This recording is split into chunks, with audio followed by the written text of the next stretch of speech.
So for this week's assignment, I'd like you to create a spatial cluster, like we've been talking about during this lecture.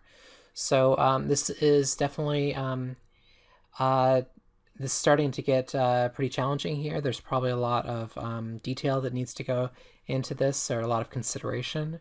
Um, you're welcome to use a lot of the prototypes that I've created for my assignment, and I'll show you that in a moment to sort of create your scene as well and create your own prototypes to go on top of that.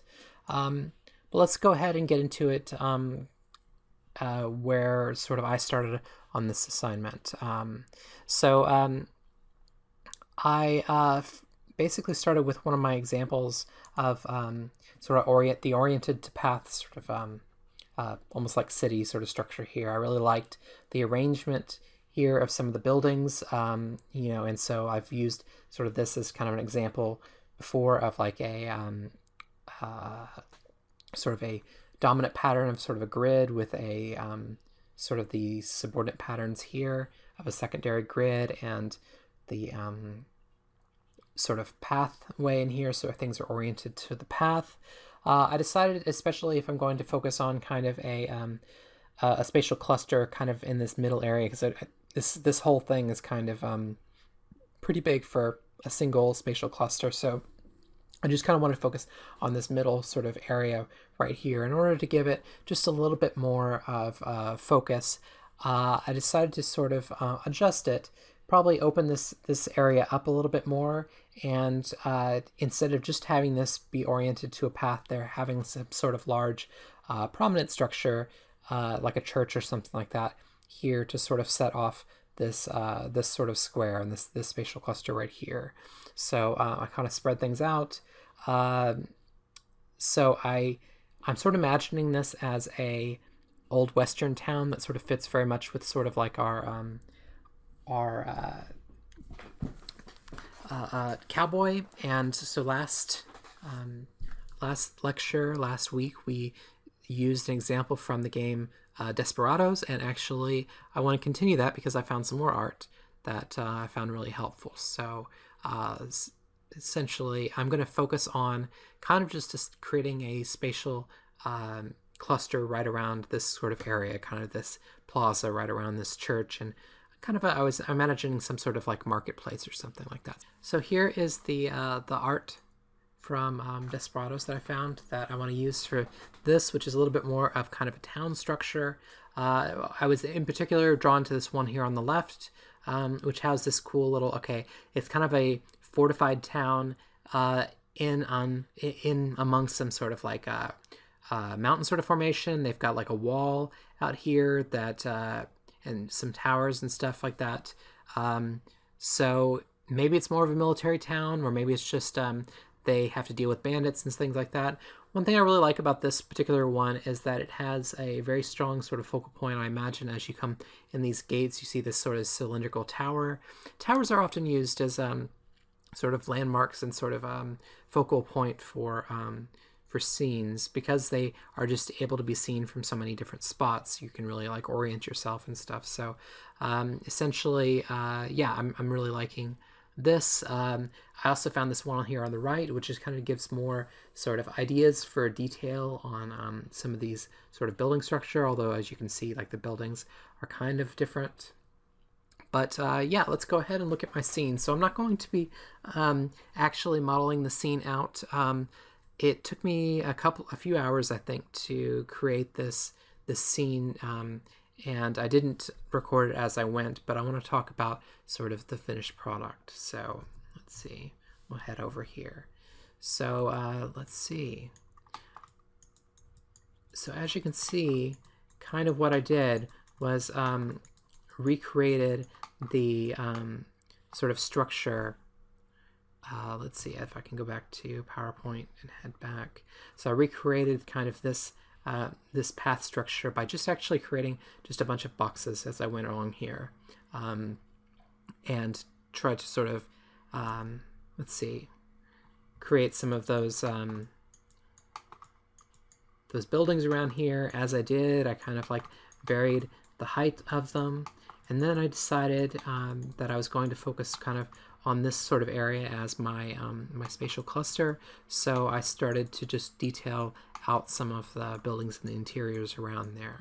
And I can imagine, like, if you were to create this city in a game, most games you don't really want to create sort of interiors for all these buildings. You want to create interiors for the buildings that matter, the buildings that sort of have gameplay and identity purpose. So basically the identity of this square right here is going to be important for this village, and we're going to go ahead and use this example, this concept, and basically build on of this assignment next week for week 6. So just keep that in mind when we actually move out beyond just a single cluster and talk about, like, how do we have different areas of this town. So if you want to keep that in mind, go ahead.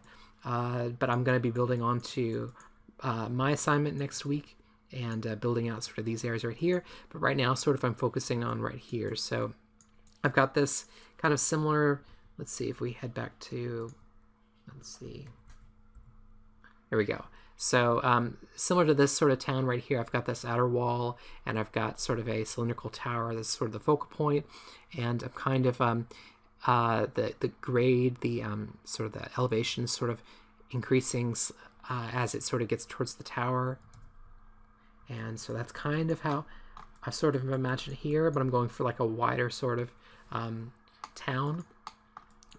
So feel free to sort of basically use this same idea, or if you want to go more of kind of town like this, which seems like it's a lot more about being in sort of a canyon, surrounded by sort of a canyon sort of thing, instead of surrounded by necessarily a wall. And this one seems to have more of a focal point about this like depression here. But either way, try to leave room for extra space beyond it for next week's lecture. So, all right, so let's go ahead and play this. So I kind of set up my cluster to sort of have this identity around kind of like an old like market square or something like that. So the idea here is that we've got like a saloon over here, we've got a couple of shops and stuff like that, and we've got our church, and this kind of is a plaza in like an old sort of fortified west town. And so essentially that is the identity of this sort of this cluster, is that this is the public cluster, I guess. And if we think about the other spaces, maybe these are more private spaces. I don't know, we'll get to that next week. But for now, this is sort of like, this is the public markets structure. And if that's what you want to do for your assignment, go ahead. Let's go ahead and play this. So I kind of fixed up, I've been trying to struggle with like, how do I set my camera to go up the correct way? Because that's actually very important for like spawning.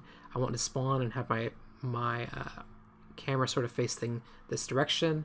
I'm sure there's an easy way to do it, but I just don't have time to dig into it right now. But essentially, I'd want you to spawn sort of like looking like this, because this is kind of the composition that I wanted to set up. I've got this nice oblique angle with the saloon over here. In fact, just starting at sort of an oblique angle right here to pretty much everything, even the things that are on the main grid. So let's see, but I've got kind of a large sort of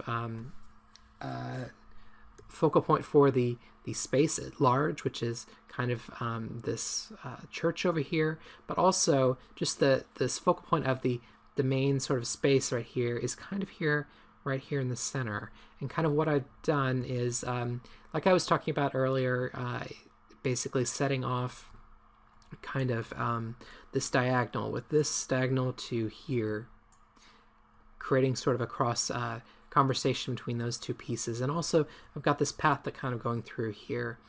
And from this composition right here, I wanted to sort of like bring some of these guiding lines to sort of point at this kind of center area where we have this wagon wheel.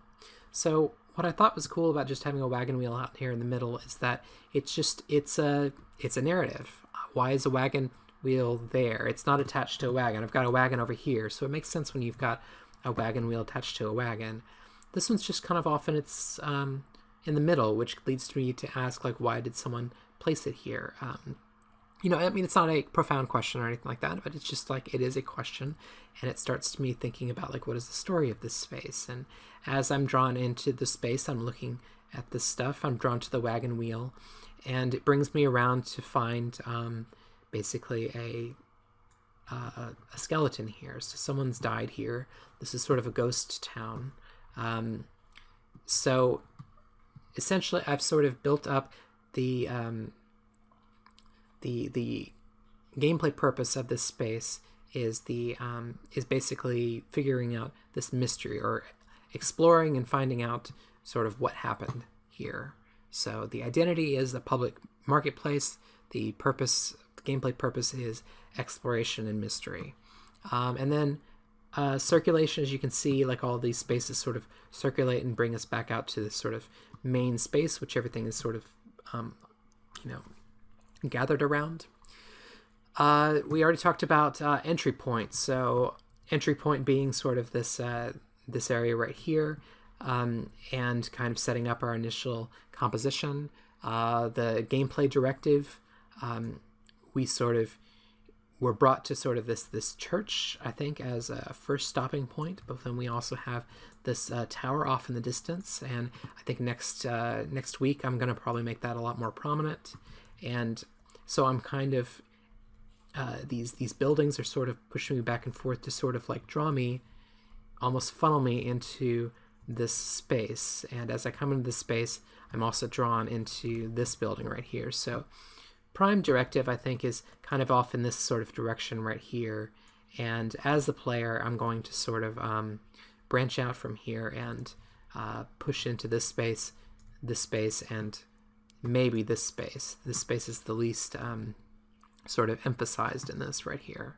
So we already talked about focus elements. We've got a long, I guess a distance focus element there. We've got sort of a mid-range focus element, and then a short-range focus element. And let's talk about organization.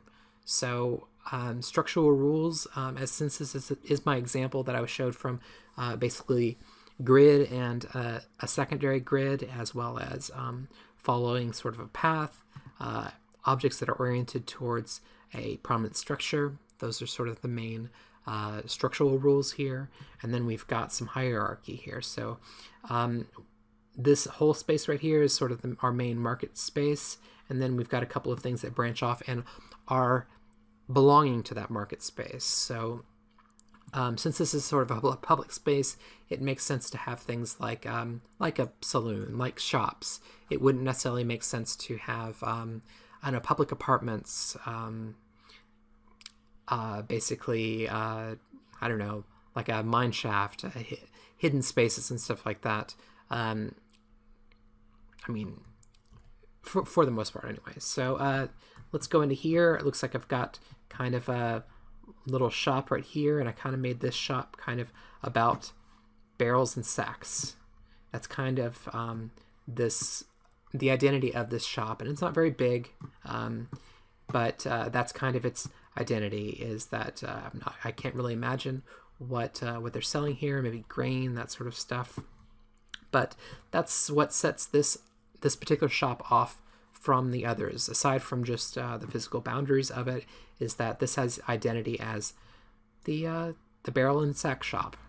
Okay, so as opposed to, we'll go across the street over here, and so we've got this kind of large building area, and we head in here. This building, this hallway right here, is a lot more about sort of these pots. And as we sort of like, okay, I want to know what happened to this guy. It looks like he was probably coming out of this room.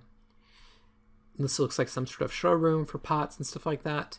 I just want to say that actually I'm probably going just a little bit beyond the amount of detail that I often place when I'm creating levels. I like to suggest what my spaces are, what the purpose are, so that way, and I also talk with the environment artists that I work with about what spaces they are imagining for these spaces. But I really want to have in mind an idea of like what are the purpose of these spaces. I'm not just creating empty boxes to fill for the artists to fill. I'm creating sort of purposeful spaces here. And so I'm probably doing a little bit more prop placement than is necessary, especially props that are sort of placed on tables that don't really have anything to do with like blocking gameplay and stuff like that. I generally will avoid actually doing in my real layouts, but I'm just adding a little bit more detail in here just to kind of make a point. So yeah, this is the sort of pottery sort of area. As we go into here, even though this is the same sort of building, this is definitely feeling very different. We've got some wagon wheels here, and we've got some sort of crates and stuff like that. This kind of looks like a bit of a storeroom. And as you can see, like we've got a number of wagons wheels here, and they don't really take the focus like the wagon wheel necessarily does that's outside, because this seems like more of a space where maybe you'd have extra wagon wheels sitting around. And there's 3 of them there, so that kind of breaks that I guess association of being like a singular sort of thing. So this is sort of maybe a general store shop. So I'll come in, let's see, from the side here. So I got this like general store shop, and I'm using some pots here, but the pots aren't really sort of the focus. This feels like a very different space. So even though I'm using the very same props, the way that I'm using is important. So I'm trying to create specific identity for this sort of this area back here, this sort of general store area. And this general store area spills over into this area. As you can see, like these kind of prop arrangements are very similar, as opposed to when you come in here, it feels like a change. I've changed the color of the walls ever so slightly. They're more rose, and I'm more of a focus around sort of these pots. So it's sort of like we have the hierarchy of sort of, as you can see, this entire sort of building structure that's attached to each other, and the fact that it's attached means that it feels related. Within this hierarchy, we have the sort of pots area, and then we have the sort of general store area, and they are connected. Let's see, we've got this stair that goes up. So this is all within this sort of hierarchical pattern of this building right here. Come on, get up the stairs. There we go. And on the roof, I've got this kind of nice little roof sort of patio. Maybe some tables, that sort of stuff. It looks like someone's last stand was right here. Maybe they sat in the chair and were sort of guarding the area. And even as you can see up here, I can see how like basically the color of this area right here, the pottery area, is slightly different than the general store area. And I'm not sure if that would necessarily come across if you, as the player, but it's something I'm keeping in mind because I'm trying to keep consistent. Maybe some of the players will notice, maybe they won't, I don't know. Let's see. So let's head across the street. This seems like a really good place for some gunplay. Heading into this church. Why is there a chair there? I put the chair there purposely. I imagine maybe someone was sitting there. What I'm kind of picturing here is that maybe this is a town that used to be nice and lively, but all the normal residents got scared out, and then they had maybe some sort of final gunslinger stand here. So maybe someone was sitting here on guard duty. Maybe someone was up there on guard duty. It looks like some people sort of died here in the church up against the altar. Let's see. And so as you can see, I'm using some of these sort of banners in here, but slightly different than I'm using them in here. These are sort of up against the wall to sort of create this sort of, Middle Eastern sort of look almost.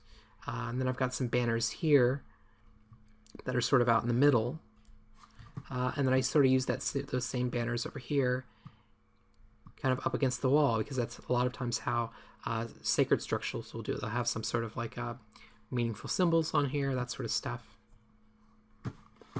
Let's see. I'm going to head across over into the saloon. As you can see, as you come in here, you can definitely tell this is a saloon. We got some tables set up. We've got this bar chairs. Back here, we've got same pot props that I've sort of scaled down, and now these are sort of where the alcohol is kept. You got the poor bartender, or whoever this guy is, strewn across the bar.